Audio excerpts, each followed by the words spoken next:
see Sexton. The cowboy rode high. Oh, and he goes into the back of Webb. He didn't need to do it. Hey, what's going on, everybody, and welcome to round 15 of the RN Fantasy SXperts show. I'm Chase. And I'm Charles. We're going to Pittsburgh. Pittsburgh. We were just there. We're just there in Philly. Well, yeah, that's crazy. So this venue, I think this is only the third time ever of it being in actual Pittsburgh. Yeah, well, I'm here for it. Yeah, although crazy. Weather alert, like I don't want to make any predictions here, but right now we're looking at rain on Saturday. Perfect weather all week long until we get to Saturday. Go figure. Just the way the cookie crumbles. I don't know, man. All I know is we got 3 of these things left. Sexton is down by 9 points, and I gained more points on Charles this weekend. I'm just building that buffer, getting ready. It was a good but rough weekend. What picks did you get right? I mean, here's your 5 results on the table. Sexton. Yeah, I think we were both unanimous on the first 2. I didn't put AP in third. I put him in 4th. I was still betting on the Kenny. Stats. Okay. Kenny was looking good in the heat too, but yeah, but it was just didn't get the best start. Snooze you lose, dude. Plessinger. It was lose. Justin Cooper 4th. Ferran is finally a top 5 5th, and then Shane McElrath getting 8th place for the wild card. Yeah. How many points did you get, Charles? I got 57 points. Well, I got 67. So take that. Man. Anyway. How's a guy supposed to have self-esteem around here?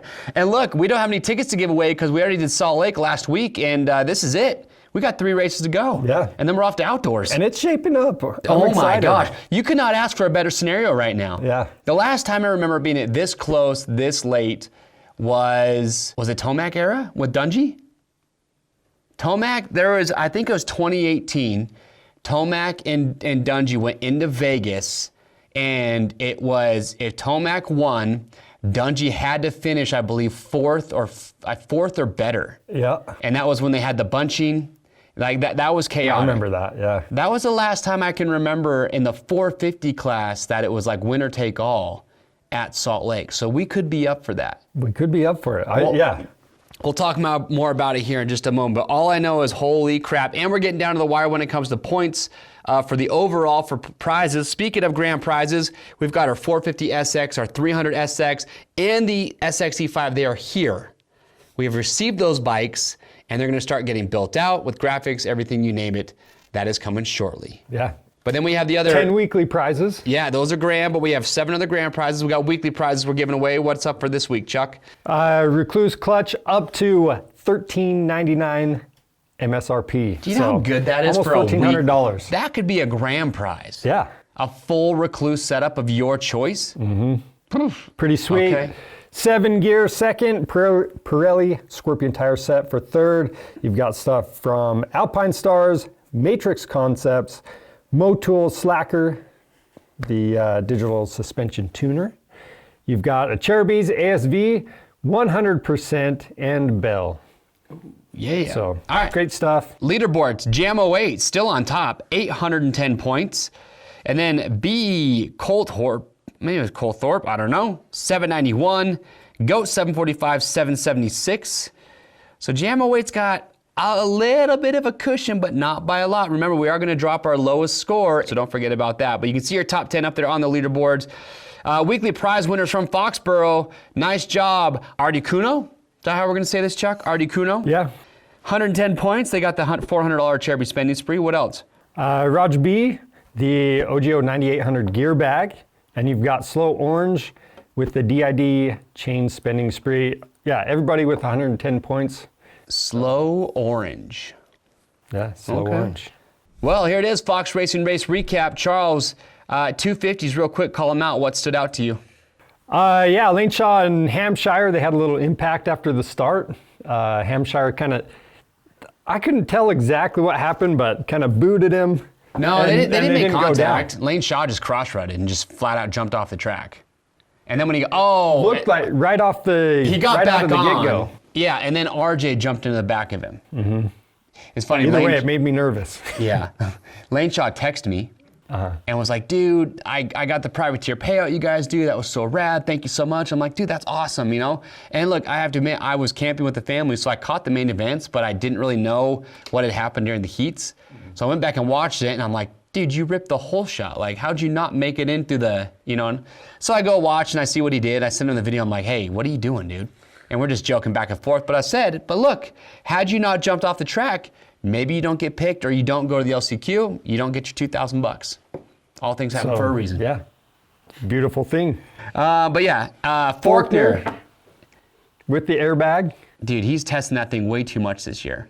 That's like 3 deployments we've had. Let's calm down. Yeah. Okay. Then Faulkner back through. Let's see. Oh yeah, Faulkner gets off and then pulls right up, back on, and then right as he does that, I think it was Clark two guys, crashed into each other. Or... Yeah, it was Clark and Cullen Park, I believe, just like took each other out. 450 highlights. Were you surprised that Jay Coop was giving Webb such a hard time in the heat? I was at first, but just in my mind, I'm like, I wonder if he like intentionally said like, hey, push me, and that can help. It's a heat race. Get him ready for the main. Yeah. Right mentality. It's a heat. I don't think if that's a main event, I think it's a totally different scenario, but it's a heat race and you're first and second, so it's not like anything bad's gonna happen. If you're Jay Coop right now, like, look, you gotta put in some good rides. Yeah. So I think Webb would totally get it. Barsha. Yeah. So yeah, him another airbag victim.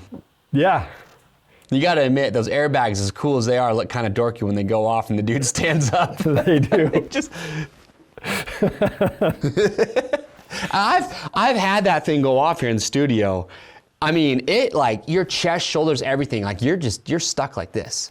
So it'd be really hard to ride your dirt bike. It doesn't take very long to deflate, but even still, like it would be hard to get up and ride your dirt bike with that thing inflated. Well, and that's some cool technology, though. You said they had a few, like a gyro and some different sensors. Yeah, there's 3 accelerometers, 3 gyroscopes. You have 6 total sensors in there, I believe, that are just all, like every millisecond, they're sending data to the computer that's in there, just the central computer on the back. And so that thing is just, kind of crazy. The amount of data that A-Stars has had to collect for those is unbelievable. Mm-hmm.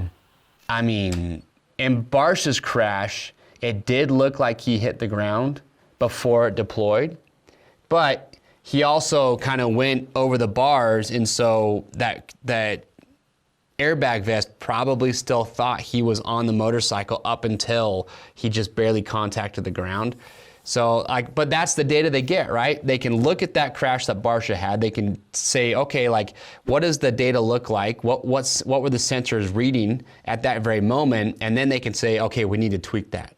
So there's little things that they can do, but this is why they have to do this actual rider racing scenario testing for those situations. Unfortunately, I don't think it's just one of those things that you can't perfect it without stuff like Barsha happening. Yeah. Luckily, Faulkner has been a perfect candidate, because not only does he need the protection, knock on wood, but he's used it multiple times, so anyway. Yeah. Only other thing that stood out to me was I kind of felt like I was watching a Barsha AP battle for a good chunk of the race, and man, if I was AP, I would be so nervous to make the pass. They're good friends and they ride and train together. I don't think it's too bad. I mean, it was for the podium though.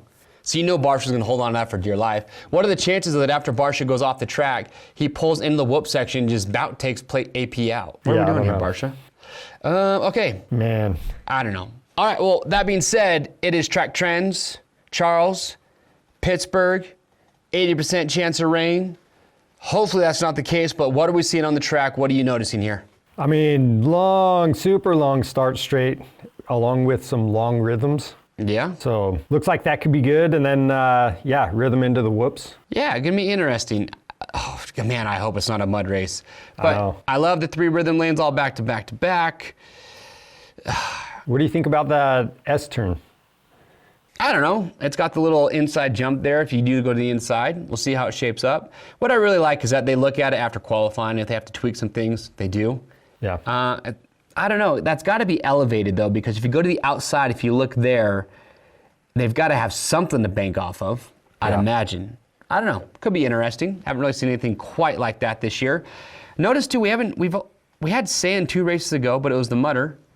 So we haven't really had like a sand section since Birmingham. Yeah, the circle sand. Yeah, I'm kind of curious why they go away from that. Is there just not good sand to get once you get up to the Northeast in these stadiums? Or, well, it's also, too, they're in Pittsburgh, because you know how Feld owns the dirt, right?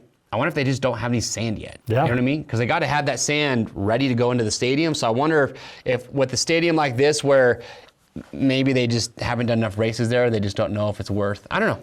Yeah. We can find out. We can try and find out why. All right. Well, let's get right into it here, folks. This is our Bridgestone Top Contenders. Okay, first up we have Cooper Webb. So great ride last weekend, but just couldn't seal the deal. I mean, yeah, I mean, just Sexton gapped him. It was interesting because the whoops were the difference maker, right? Yeah. And Webb said, like, it's almost like he alluded to if I'd have just, the whoops were what made or broke the night for me. Mm-hmm. But the thing is, like, Sexton won by 16 seconds. He wasn't getting a full second in the whoop sections. Yeah. So clearly Chase was just faster everywhere. Yeah. Did you though, because in the first, maybe quarter of the race, Webb was staying pretty close.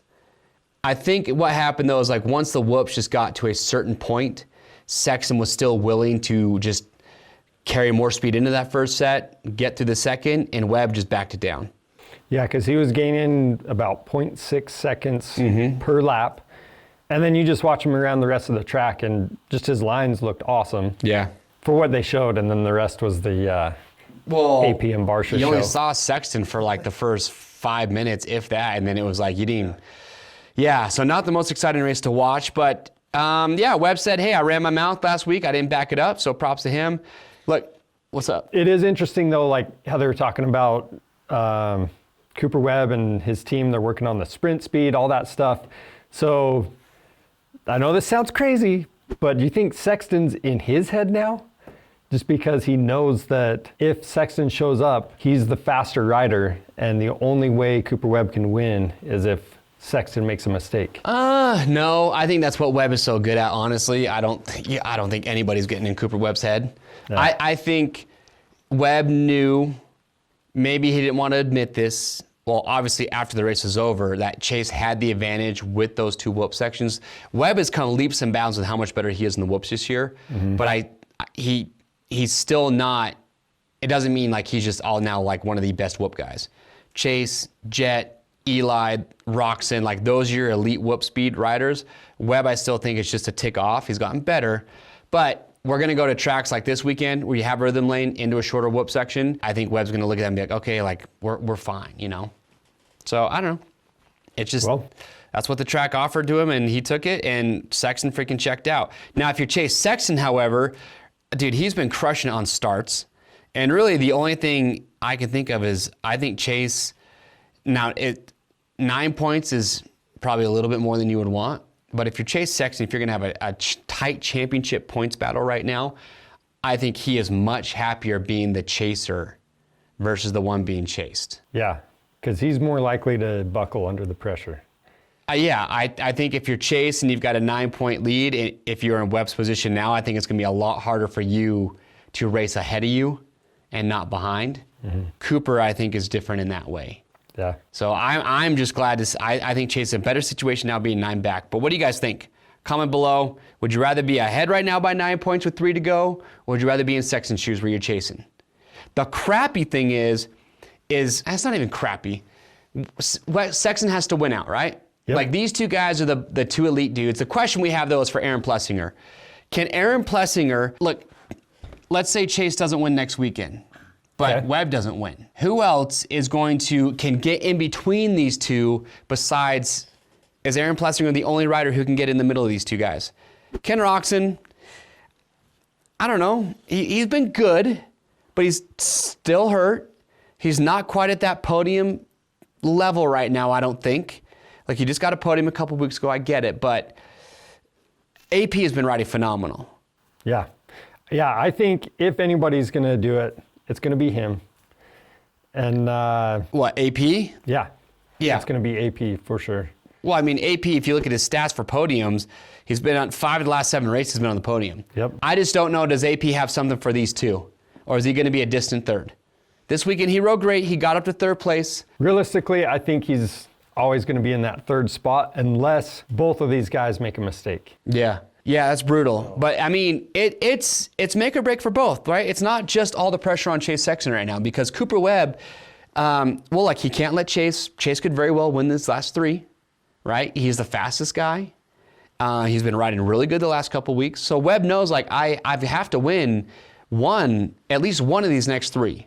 Because pending Chase crashes, who's going to beat him other than Webb? Probably no one. AP's going to let Sexton by, right? So Sexton's got that going for him, where like the actual third best guy right now is his teammate. Yeah. Webb doesn't really have anybody in his corner right now as far as that goes. So Sexton could very well easily win out. And if Webb does, look, there's 3 left, but it's Supercross. Webb could have a tip over. Yeah. Webb could go down. Something weird could happen, but it also could happen for Chase. I'm just saying, there's still a lot of pressure on Cooper Webb right now. Oh, for sure. Because the thing is he can't lay back. Do you get what I'm saying? Yeah. Yeah. Because if he lays back, the only other rider who's going to win is Chase Sexton right now. Yeah. And even if it goes all the way to the end, 1-2, Chase would win the championship because he has more wins. More wins. So really, they both have to win. Yeah. Webb knows that. He's like, I have to win. Webb has to get at least one. Because also you got to think about too, we have this race this weekend, which is a mud race. Like there's another wrench you got to throw in this thing, possibly, right? Yeah. But then after that, you have Denver and Salt Lake, both hard pack tracks. Sexton's been really good on the hard pack with that KTM. Webb might have to be thinking about that a little bit too. It's true. Dude, it's getting good. It's Spicy. getting good. We can sit here and talk for hours about this. But Ken Roczen's still but solid. Like this last weekend was his first finish outside the top 5 since Indy. That was 6 races ago. Yeah. So he's still a solid top 5 guy. Jay Coop finally cracked the top 5 again. Him and Malcolm are tough. Yeah, they are because, crazy stats. Only top 5 since Indy, and or this last race was. Yeah. And then he only has 6 top 5s on the season, and He's only got 6. Gosh. yeah, Well, Malcolm Stewart's right there. Dude, Malcolm won in Tampa, like crushed everybody. In the last 8 races, he only had 2 top 5 overalls. Only 4 top 5s this season for Malcolm Stewart. yeah. I mean, And they've all been 4th or better. that blows my mind. Yeah, and then same thing with Coop. So out of his 6 top 5s, only 1 of those was a podium, and he had 4 fourths. So if you put him in there, I feel like Justin Cooper, you got to put in 4th. Okay. Well, what about Kenny? Because you can do AP 3rd. You got to do Roczen 4th. You're gonna put Jay I Coop don't ahead of know, man. Roczen? I mean, Roczen had one bad race, but he's been way more consistent than those 2. It's tough. That's just if Cooper's in the top 5. If he seems starts like in the he's- top 5, but his starts aren't very consistent at all. Yeah. I don't know. I still think Kenny's just the better 4th place pick. I think he's just been more solid. Look, 5-4-4-3 before getting 7th this last weekend. And his starts, so in Birmingham, he had an average of 5.3 for the Triple Crown, then 2.51. And then he started 11th last week. But he moved up to 7th. I mean, that's better. Yeah. Well, it's tough with these stats, though. I mean, Jay Coop and Malcolm, I say this every week. What? But I always feel like they're always in the top 5, but they're not always in the top 5. Well, you just assume that because Justin Cooper will like rip off good starts, right? But Yeah. I mean, Justin Cooper, 6'6", 11, 6'4". I mean, he's had a couple good starts, but he hasn't been nearly as good as Kenny as far as stats go. Kenny's your better 4th place guy. He has to be. It's just the real question is 5th place. Malcolm or Justin Cooper. And Justin Cooper obviously has got the better stats to back it up. Yeah. It's just, I just don't understand Malcolm Stewart this year. He only had 2 top 5s in the last 8 races, only 4 on the season, and one of those was a win, like a dominating win. Yeah. That's very odd. What's also very odd is Justin Barcia is probably going to finish this season without a podium. That's pretty crazy. It was looking good for him for a minute. Yeah. I mean, and there's a lot of dudes hurt. Yeah. Tomac, the Lawrence brothers. Who else am I not thinking of? Anderson's out. Anderson's gone. Like 4 of your top guys are out. Yep. And you're going to tell Barcia right now you're not going to get a podium? It's crazy. And the Brutal. other thing, it's like the back-to-back whoops. I thought Malcolm was going to do better because of that. Yeah. All the things you would think, but nope. Yeah. I don't know what's going on. All right, well, those are your top contenders. We'd love to hear your comments. 1, who would you rather be right now, Cooper Webb or Chase Sexton? For me, it's a must-win for either one. Doesn't matter. Webb has to win. Sexton has to win. AP is clearly your 3rd best guy. Roczen's a pretty solid 4th.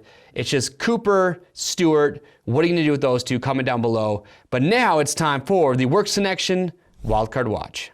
All right, let's get into it. Works Connection Wildcard Watch. So 13th place this weekend. So Colt Nichols, his last two finishes were 13th. Season average overalls are 13.77.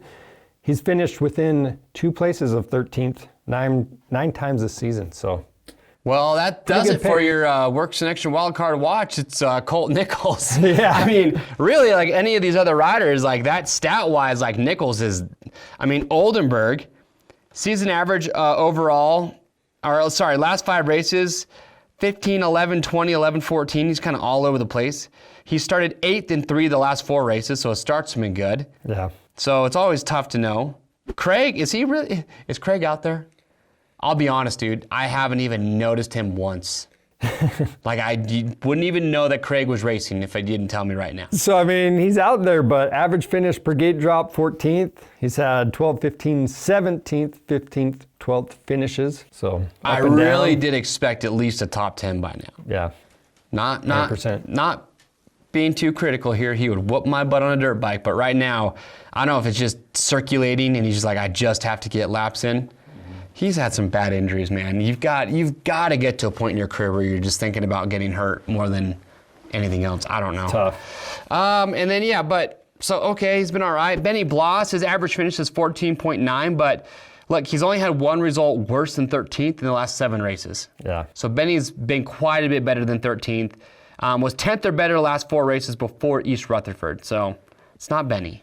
Yeah, and then Savachi, I mean, stat-wise, we got to give you something on the other side a little better than 13th, but average finish per gate drop, 12.13, but he went 11th last weekend, and he's only had one 13th place finish on the season, so typically better. Yeah, 11 races on the season, only 4 of those have been worse than 11th. Yeah. So like I said, for this week's Wildcard Watch, Colt Nichols, that should be your pick. Yep. Unless you're just willing to take a gamble. I don't know. Maybe Justin Barcia does the airbag deployment again and fades back. We will see. Never know. I don't know. Never know. Either way, Chuck, do you know what time it is? It is time for the Acerbis Lock Em In. All right, Chuck, I'm going to be honest with you. The picks I just made are not what I have on my script right now. I see that. I'm going for if it's a mud race. These are my picks. I'm going AP to win again. Just because when the rain comes, this dude gets happy. And he won our last mudder. Yeah. I'm going to go Sexton for 2nd. I'm going to go Kenny 3rd. The reason that I have Cooper Webb 4th is because I feel like there is more pressure on Webb than there is for Chase Sexton right now.